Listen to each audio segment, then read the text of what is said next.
What's happening, y'all? Well, I got a private message earlier this morning, and the messenger, and shout out to him, by the way, he informed me that a particular YTBC Intellect, quote unquote, had attacked me in his video that's titled, I don't remember word for word. It's titled that did I jump the gun on the Kovalev Ward situation? I don't think so. Within those lines, and then he attacked me. Oh yes, he attacked me, and the reason why he attacked me because I made a comment on Tito Garcia's video. Shout out to him, by the way, where Tito was going after Maxwell Baird for his inconsistencies, like he always does. He always displays double standards and inconsistencies, and in that particular video, I pointed out those other inconsistencies as well, and I stated that Maxwell Baird had made a claim on Shady Slim's video and their conversation, which Shady had recorded, that Gennady Golovkin was going to make between $9 and $10 million for fighting Kell Brook. You know, as another way to justify the fact that that Gennady Golovkin is fighting a fucking welterweight, that he ridiculed his opponent, which is his rival, Canelo Alvarez, for doing, and that they have also ridiculed Bernard Hopkins and Marvin Hagler for doing, and Canelo Alvarez as well. So anyhow, he said on, within those lines, and I'm paraphrasing, he's saying that I'm a fucking dumbass, that he is getting $9-10 million. There's various interviews that saying that he is getting $9-10 million. I'm like, well, my question to this uploader who made that comment, the YTBC Intellect, really, if that's the case, then why don't you make a video? Share that link in the description box below so we can all take a look at it. Or I can take a look at it, that Golovkin is going to make $10 million or $9 million for fighting Kell Brook. Because typically, a fighter's purse doesn't get announced till after the fight's concluded. But there can be some cases where it could be announced before the fight. That can happen. Because Kell Brook, he also said that Kell Brook is getting $5 million, which I don't believe that's true either. Because what I researched, from my research, Chris Eubank Jr. was getting £3 million if he had signed on to fight Gennady Golovkin, okay? Now that Chris Eubank Jr. did not sign on for the fight, his name was scratched off and Kell Brook's name was penciled in on that very contract. So if you take $3 million and convert that to US dollars, which is $1.30, that comes out to be $3.9 million US dollars. All right? So that's another factual error on this YTC Intellect who made that statement. Okay. Now, again, I could be wrong. If there's any other information that shows that Kell Brook is actually getting $5 million for fighting Gennady Golovkin, please share that in the comment section below. And better yet, please share some information in the comment section below in this video that suggests that Golovkin is getting $9 to $10 million. Please, because I've been looking all over for this and I can't find anything. And yes, I've searched interviews as well, video interviews, and I couldn't find anything. So please let me know. Okay, now on to the meat of this video. This uploader made a 2 hour and 20 minute video, which he typically does. And this video is titled that Sergey Kovalev, proof that Sergey Kovalev resume is better than Andre Ward's. And wow. Okay, you know what? He would have been able to get away with that only if he had titled his video that proof that Sergey Kovalev's resume is better than Andre Ward's at 175 pounds. Now, in that particular video, he completely dismissed Andre Ward's accomplishments from the Super Six accomplishments. He said that's a few years ago. I'm not counting that. I'm only counting what Andre Ward's done so far. Well, newsflash to the YTBC Intellect. If you're going to assess a fighter's resume, you have to look at their entire career. Okay, you can't just pick and choose and cherry pick information and say that, okay, this guy's resume is better based off this certain timeline. No. That's not how you do things. You evaluate a fighter's career. You evaluate a fighter's resume based off their entire career and what they've accomplished. Okay, and you know and I know that Andre Ward did something that Sergey Kovalev has yet to do. He is yet to clean out his division. Andre Ward did that. In fact, let's talk about the Super Six for a second. Andre Ward had beaten all the top fighters in there, the guys that some people felt that he couldn't beat. Many people didn't expect him to win that Super 6, and he did that. And he's a small super middleweight. All right? He did that. He was an underdog against Miguel Kessler. Yeah, you discredit that fight, too. But you fail to realize that Kessler was the favorite to win it, right? And you want to say that Andre Ward deliberately headbutt Miguel Kessler, which forced the fight to stop, and he won by technical decision. Well, all right. All right, whatever, man. You're unbelievable, to make that suggestion, all right? And also that Sergey Kovalev. Let's look at Sergey Kovalev's resume for a second. We don't have to really go through Andre Ward's resume because we already know who he beat. But let's go through Sergey Kovalev's resume. All right. When Sergey Kovalev, he captured the WBO title against Nathan Clevery, right? Before that, after that, he fought Ismail Shuklan. Okay. He fought Cedric Agnew. Mandatories, right, that you want to give him credit for. Blake Caparillo. I'm not sure he was a mandatory, but I think he was rated in the top 15 with the WBO. And you want to give him credit for the Bernard Hopkins win. Okay, fine. And you said, and I give him credit for the Bernard Hopkins win. And you said that all the people were suggesting that Bernard Hopkins was going to win that fight, and he was the favorite to win it. You're wrong. First things first, Hopkins was not the favorite to win that fight. He was a 2-1 underdog. 3-1 underdog the most, okay? Majority of us, including me, picked Kovalev to win that fight. And many of us had said that Hopkins was entering danger zone to go up against Sergey Kovalev, okay? Yes, there were some guys who predicted that Hopkins could win based off his craftiness and his in-ring IQ, okay? So I don't know why you're running on this myth that everyone suggested that Hopkins was going to win. No one did not suggest that. Given the fact that he was a 3-1 underdog, proves the fact that you're wrong, and you clearly don't do your research very well. Okay, again, I give Kovalev credit for that win, but you also want to discredit the fact that Hopkins 49 years old going into that fight. Yes, he's still fighting in somewhat of a top shape. But it doesn't dismiss the fact that Bernard Hopkins has aged over time. When you age, from a scientific standpoint, when your body ages, your reflexes diminishes, your punch resistance diminishes, your power diminishes, your speed diminishes, and your accuracy diminishes. Yes, that Hopkins going into that fight against Kovalev was not the Hopkins in the 2001. Early 2000, who fought Felix Trinidad and knocked him out, okay? Who, by the way, I schooled you on that. You remember that schooling I gave you about Hopkins' career, right? Remember that? Where you got so upset and you got so butthurt to the point that you blocked me because you can't handle an intellectual response? Just like your buddy Maxwell Bear? Okay, now, moving along. After Bernard Hopkins, he fights Muhammadi. A mandatory, which you want to give Kovalev credit for. Now, as I recall, you didn't even give Hopkins credit, and this is not really about Hopkins because you actually brought his name up in the video. You didn't give Hopkins credit for his mandatory wins against Antoine Eccles and Robert Allen, who you said were cherry picks, which you clearly didn't even know that they were their mandatories. His mandatories at middleweight. So that goes to show that you don't know boxing. When in that very video where you attacked me, you saying that we don't know boxing, we don't know a goddamn thing. Well, clearly you didn't know shit about Hopkins' career, nor you know much about Andre Ward. All right, for you to make this suggestion that Kovalev has a better resume than Andre Ward. Okay. All right, before Muhammad, I forgot to mention he fought John Pascal. Now, many would argue that John Pascal was way over the hill. Okay? This is a man who already been through tough fights and wars with Carl Froch, which was a damn good fight, and it was a war. And he got hit so many damn times in that fight against Froch. Okay? He went through wars with Carl Froch. He went through a very difficult fight with Chad Dawson. Went through 2 tough fights with Bernard Hopkins. So Pascal was already past his best. Even though I still give Kovalev credit for that win.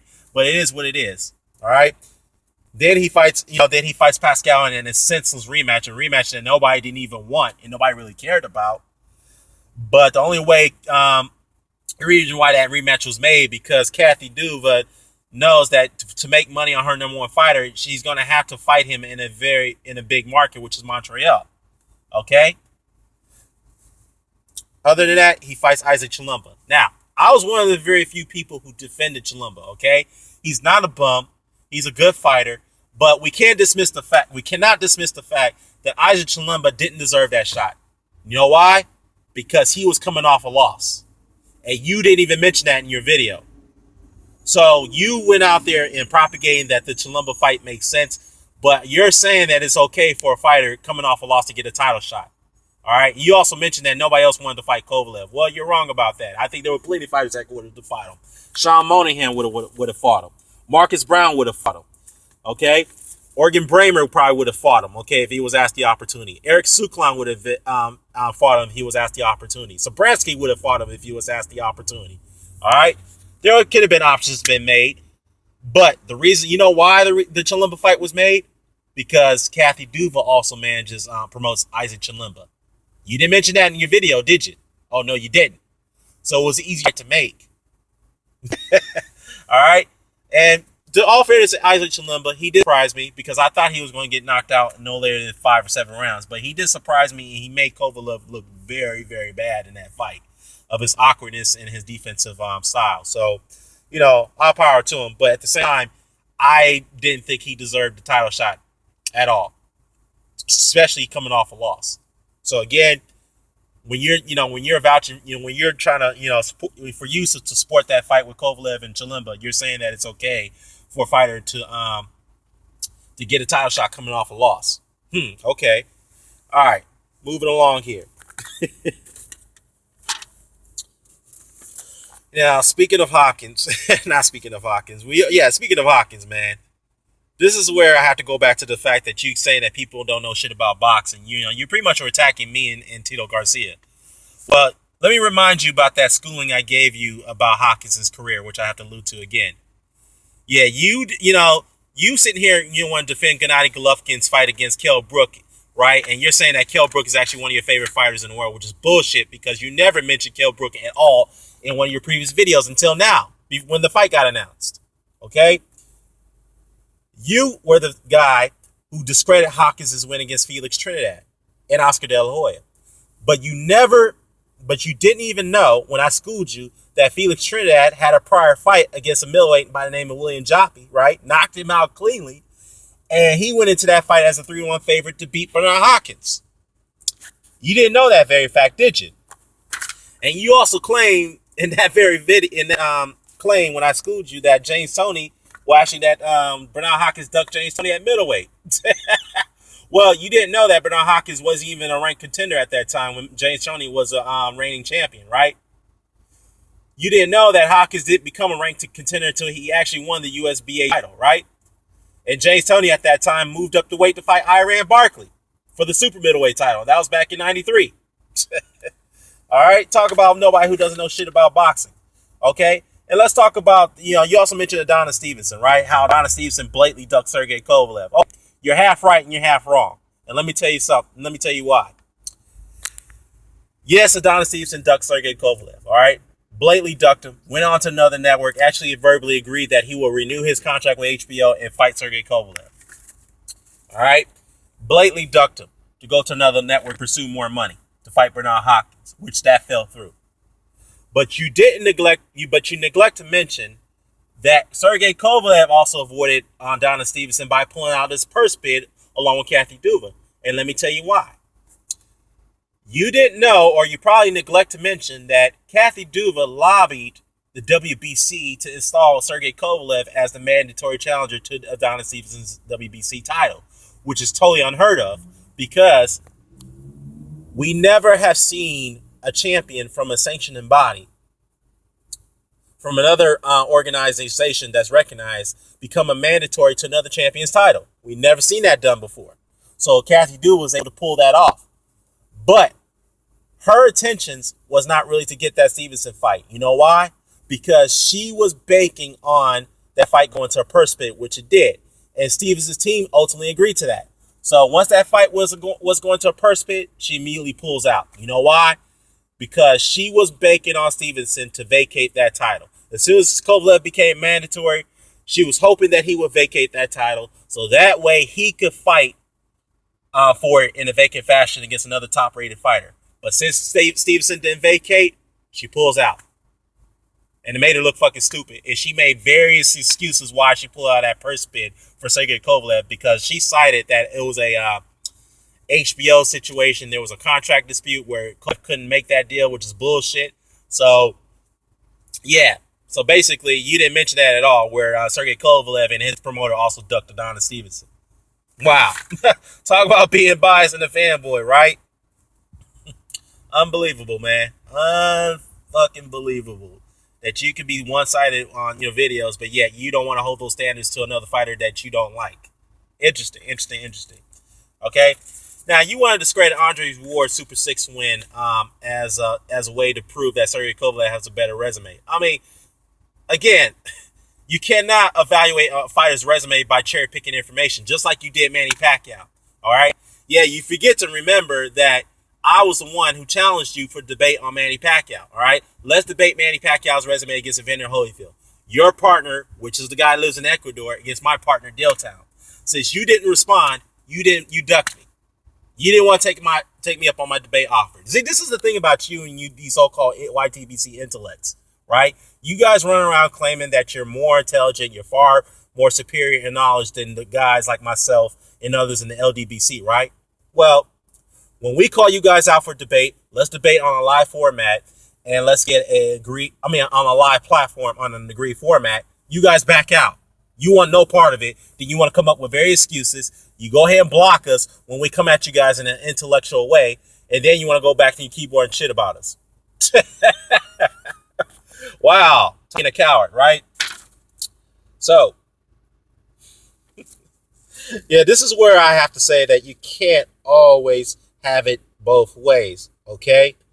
You can't sit there and apply a standard to one particular fighter that you don't like, but you're not willing to apply those same standards to another fighter that you do like, that you favor a lot, right? And let's go back to your, your so-called boxing knowledge. Now, before I go to that, I gotta say that you made a comment about you were irate about why Andre Ward was rated the lineal champion at super middleweight then opposed to Lucien Boutte. Well, let me school you on that, okay? Lucien Boutte was actually selected to become one of the original members of the Super 6 challenge, right? To partake in that tournament. He and his team backed out from that, okay? They didn't want no part of that tournament. But prior to him not accepting the invitation to the Super 6, Lucien Boutte's greatest win on his record was against Sakio Bika at super middle, right? It was Sakio Bika. And then after that, he fought Lucien Andrade. Now, first thing first, I seen that you tried to pathetically legitimize Andrade, okay? First thing first, LeBron Andrade, I actually like the guy. He's cool. But the thing is that he's not a great fighter at all. And though he did get robbed at the end of the fight by the competency of the referee, Melvin Wright, but it doesn't dismiss the fact that he's not a great fighter. So don't go there with Lucien Boutte. You try to give him credit for that, full credit for that win against Andrade? Nah, I don't think so. All right. And before the Andrade win, Lucien Boutte knocked out a totally shot over the hill William Joppy. Okay. Then after Andrade and he wins the rematch, he gets Edson Miranda. Next. Then after that, he gets Glenn Johnson. But nope. Okay, Glenn Johnson's way, way over the hill. So don't tell me you're going to give Lucien Boutte credit for that win. And then after that, he gets wiped out by Carl Froch. And Lucien Boutte hasn't been the same fighter after that Froch loss. Hasn't been the same. Okay? So there is a reason why Boutte wasn't ranked the lineal champion, because he didn't fight the top fighters in his division. He avoided them by not partaking in the Super 6 challenge. And that's why Andre Ward gets that credit. And rightfully so, he deserves that credit. Okay? So, there you go. Now, what else did you say here? Oh, yeah, you also want to also discredit Andre Ward when it gets Chad Dawson. Okay, let me tell you something about that, all right? You quoted Chad Dawson in his words on how that fight got made. Well, lesson to be learned in life, all right? Just don't say things that you're going to regret later on, because Chad Dawson put himself in that situation when he mentioned that he was willing to go down and fight Andre Ward at 168, all right? Let's not forget that Andre Ward did not call out Chad Dawson. It was Chad Dawson who called out Andre Ward, okay? All Andre Ward did was accept the challenge based off Chad Dawson's words. Chad Dawson didn't have to agree to take that fight at 168, but he did. And he did it only to get a payday, and it cost him. So you can't blame Andre Ward for that. Now, you and the others want to discredit Andre Ward for draining the man, as you allegedly claim that he did. Okay, that's your prerogative. But I can also say that you guys, you particularly, should not give Manny Pacquiao any credit at all for fighting guys at catch weights. None whatsoever. But you still want to give him credit for that. Draining prime opponents so he can get an advantage in fights. Please. Especially that he won, 5 or 6 world titles at catch weights. That's totally abysmal. That's a disgrace. I'm sorry. I can't give a man credit for that. I can't do that whatsoever. All right. But last but not least, but you made another pathetic comment in that video attacking me, saying that, well, or not attacking me, but you're attacking others for mispronouncing Ryan Binsky's name by saying that we need to go back to school and learn pronunciations. Well, in one of your videos, you mispronounced Paulie Malignaggi's name by saying Paul Malignaggi. What? Well, let me educate you. It's pronounced Malignaggi, not Malignaggi, Malignaggi. Are we cleared? Good. And back to Hopkins. You also mentioned the reason why Bernard Hopkins fought Sergey Kovalev was a way to to avert a lawsuit that Golden Boy had with Al Heyman. Again, another wild conspiracy theory that you cooked up. If you have any information on that, please back that up. Remember that I confronted you with that? If you have any evidence, please show it to me, and you failed to do it. So don't come at us with dumbasses to believe that, what you say, to question what you guys say could be inaccurate, okay? When I believe that Gennady Golovkin, when I don't believe that Gennady Golovkin is getting $9 or $10 million to fight Kell Brook, I have every right to believe that's not true. Okay, if I can't find any factual data on it, please share it with us. Post a link. Make a video on it. Post a link in the description box below so I can take a look at it. If you don't, then you need to shut the fuck up and stop insulting people.